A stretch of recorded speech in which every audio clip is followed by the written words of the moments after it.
Marantano was here. Sa panayam ng media, kinumpirma ni Davao City Vice Mayor-elect Sebastian Baste Duterte na nakausap niya si Davao City Police Office o DCPO Chief Police Colonel Hazel Malantan bago ang formal na pag-alis nito sa pwesto. Ang dahilan dahil daw sa health reasons.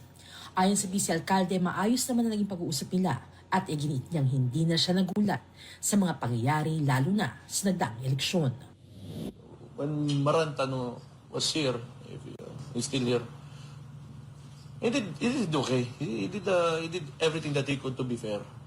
So I wish him luck in his career and more power to him. Dagdag din niya na hindi na siya umaasa na siya ay pagkakalooban ng pagkakataon na makapili ng bagong city director kahit pa ito ay pinagkaloob sa kanya ng batas. They will never allow it.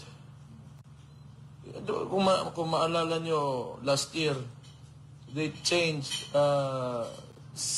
three city directors in 2 days without my consultation. And under the law, the city mayor should, be allowed to choose kung sino yung city director niya. Like I said, that is because of politics. And this administration is against our family name.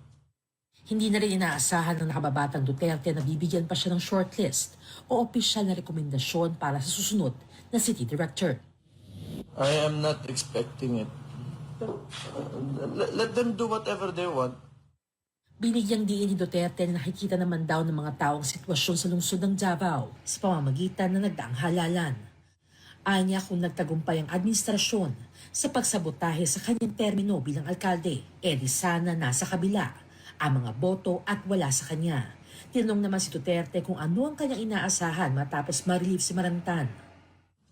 Chaos all over again. I'm sure they will not stop. Ano ba? Okay raman, anad na ko.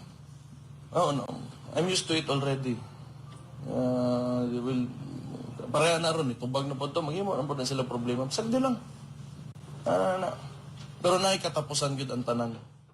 Samantala nag-iwan din ng mensahe si Duterte sa mga mamamayan ng Davao na manatiling mapagmatyag at magkaisa. Kita mga Davaoenyo, we are known to be very resilient. Gamay kayo na sila kumpara sa atong gagian. Just be vigilant. I think we just have to stay united. Just stay vigilant and do not allow injustices to hayaan nyo na mangyari. We have to fight back. Kailangan natin magsalita.